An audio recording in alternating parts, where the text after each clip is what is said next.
ہم نے کیا طے کیا؟ دیکھو یہ ہے چٹان کی بنیاد. آپ کو بڑی اونچی بلڈنگ بنانی ہو تو دیکھنا پڑتا ہے چٹان نیچے بنیاد زمین کیسی ہے. تو بنیاد کیا ہے؟ آپ سادگی کرو سادگی کرو سادگی کرو، یہ واس تو بے معنی ہے بالکل. اس لیے کہ غریب کی سادگی کچھ اور ہے، امیر کی سادگی کچھ اور ہے. سادگی کے ایک معنی تو نہیں ہے. لہذا کوئی جو ہے راک فاؤنڈیشن وہ تلاش کی جائے. وہ ہم نے کی تلاش. جو تقریب حضور سے صحابہ سے ثابت ہے ضرور کرو ضرور کرو ضرور کرو. عضوا علیہا بالنواجذ، اپنے دانتوں سے پکڑ لو اس کو.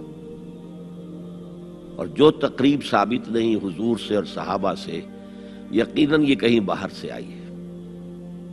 یا تو ہمارا خاندانی پس منظر جو ہے، اکثر تو ہندوؤں سے مسلمان ہوئے، وہ سادات ہوں، صدیقی ہوں، فاروقی ہوں، عثمانی ہوں، وہی ہیں نا جو باہر سے آئے تھے. باقی تو اکثریت یہیں سے، وہ اپنا ہندوانہ پس منظر لے کر آئے. تو جس کا ثبوت صحابہ کے دور میں نہیں، وہ یقیناً باہر سے آئی ہوئی چیز ہے. اس میں پھر سادگی نہیں، اس میں کمی نہیں، جڑ سے کاٹو اس کو. اس بنیاد پر ہم نے 5 فیصلے کیے، ذرا سن لیجئے آپ بھی. اگر آپ کوئی سوشل ورک کرنا چاہیں اس کو عام کریں. نمبر 1، نکاح مسجد میں. حدیث موجود ہے، ترمذی شریف کی روایت، اعلنوا ھذا النکاح واجعلوہ فی المساجد. نکاح کا اعلان عام کیا کرو، مسجدوں میں منعقد کیا کرو. میں حیران ہوتا ہوں کیوں نہیں علماء کرام نے اس کی طرف توجہ دلائی. حدیث ہے. ہاں میں مانتا ہوں ان کا کہنا یہ ہے کہ یہ یہاں جو امر ہے کہ مسجد میں منعقد کرو، یہ امر وجوب کے لیے نہیں ہے، استحباب کے لیے. مستحب ہے یہ کہ مسجد میں. تو بھائی مستحب کیوں چھوڑ رہے ہو تم؟ وہ اس لیے چھوڑنا پڑتا ہے، مولوی بیچارے کی حیثیت ہے ہی نہیں معاشرے میں کہ وہ کہے جناب یہاں آئیے میرے پاس، میں نہیں آؤں گا آپ کے گھر نکاح پڑھانے کے لیے. وہ اپنا رجسٹر بغل میں دبائے بیٹھا سوکھتا رہتا ہے. وہ تو آنی تھی بارات عصر کے وقت، مغرب بھی جا رہی ہے، آئی نہیں، وہ بیٹھا غریب. پہلے 20-30 روپے ملتے تھے، اب 200 300 400 ملتے ہیں. اور کیا ہے؟ میں نے انہیں یاد دلایا دیکھو شرم کرو. عیسائیوں نے آج تک اپنے چرچ کی اور اپنے پادری کی عزت یہ رکھی ہے کہ شہزادے اور شہزادی کی شادی ہوگی وہ بھی پادری چرچ میں آئیں گے. شہزادے کی شادی ہو رہی ہے تو جو ان کی پارلیمنٹ کے ساتھ ہے چرچ، وہاں شادی ہوگی. وہاں پردہ نہیں ہے، لڑکا لڑکی دونوں آمنے سامنے کھڑے ہو کر قول و قرار کریں گے. ہمارے ہاں پردہ ہے تو اس لیے لڑکی کے گھر بھی جائیں گے تو لڑکی تو محفل میں نہیں آئے گی. لڑکی کا ایک وکیل ہوگا، وہ وکیل اجازت لے کر آئے گا، 2 اس کے گواہ ہوں گے، اس کے سامنے اجازت لی گئی، پھر وہ نکاح خواہ کو اجازت دیں گے، وہ نکاح پڑھا دیں گے. پہلی بات یہ ہو گئی کہ نکاح مسجد. نمبر 2، نکاح کے موقع پر کوئی دعوت طعام نہیں، کوئی ثابت نہیں. دعوت طعام صرف ایک ہے، وہ ولیمہ ہے. اور اس قدر معقول بات ہے، سب باپ اپنے سینوں پر ہاتھ رکھ کر سوچیں اور میری بات سنیں. کیا بیٹی کو گھر سے رخصت کرنے کا وقت جو ہے وہ خوشی کا وقت ہوتا ہے؟ جب بیٹی گھر سے جا رہی ہو، کوئی جانور بھی آپ قربانی کے لیے، کوئی مینڈھا کو بکرا لے آئیں 8-10 دن پہلے اور بچے مانوس ہو جائیں تو وہ جب آپ ذبح کرتے ہیں تو پچھاڑے کھاتے ہیں کہ نہیں بچے؟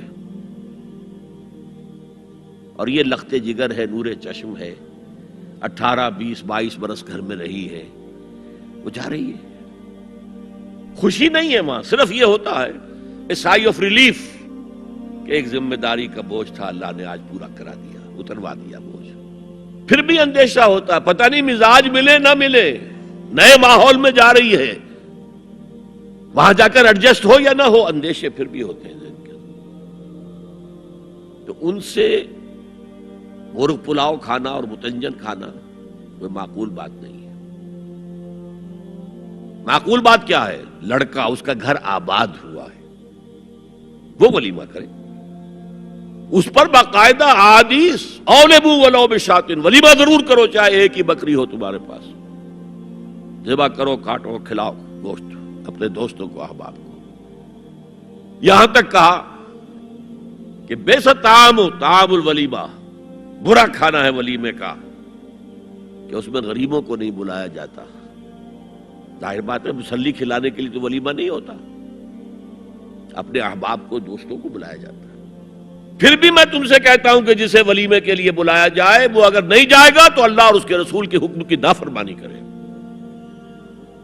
تو جس رسول نے اتنی تفصیل سے حکم دیا ہو ایک دعوت کا، وہ دوسری دعوت میں بھی خیر ہوتا میں بیان کرتا. جب نکاح مسجد میں اور کوئی دعوت طعام نہیں تو بارات کا تصور خلاص. بارات کس بلا کا نام ہے؟ قرآن میں تو کوئی ذکر ہی نہیں، عربی میں یہ لفظ ہی نہیں. اجتماع طرفین مسجد میں ہوا، نکاح ہوا.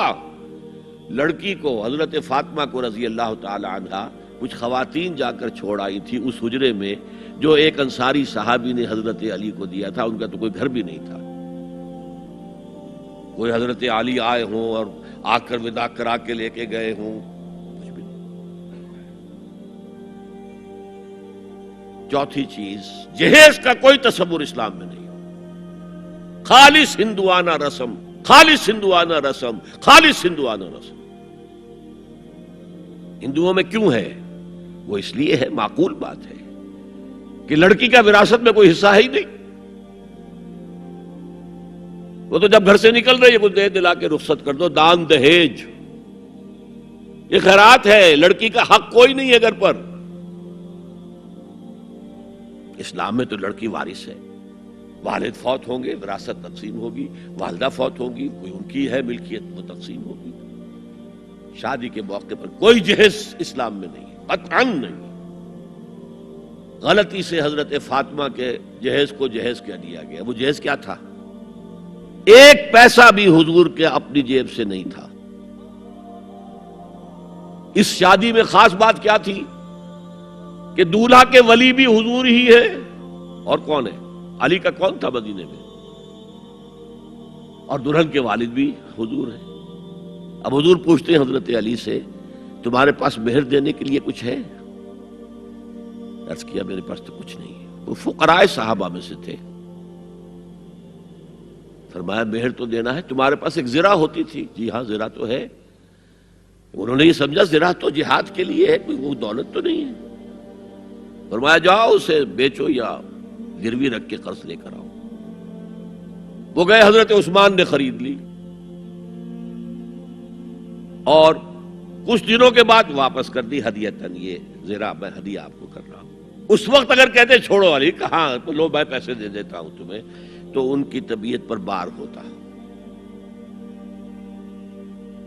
اس پیسے سے حضور نے کچھ پیسے گھر بھیجے اندر، دلہن کو ذرا تیار کر دو.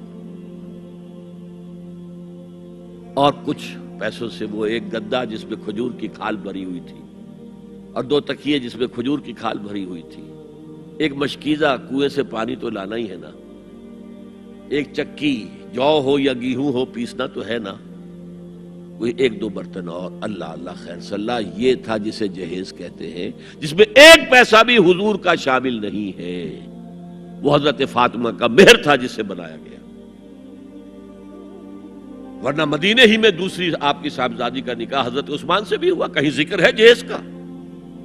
حضرت عثمان کا گھر بھرا ہوا، ہر چیزیں موجود، وہاں تو جہیز کا تذکرہ نہیں. بہرحال یہ شادی کو آسان کرو، زنا کو مشکل بناؤ.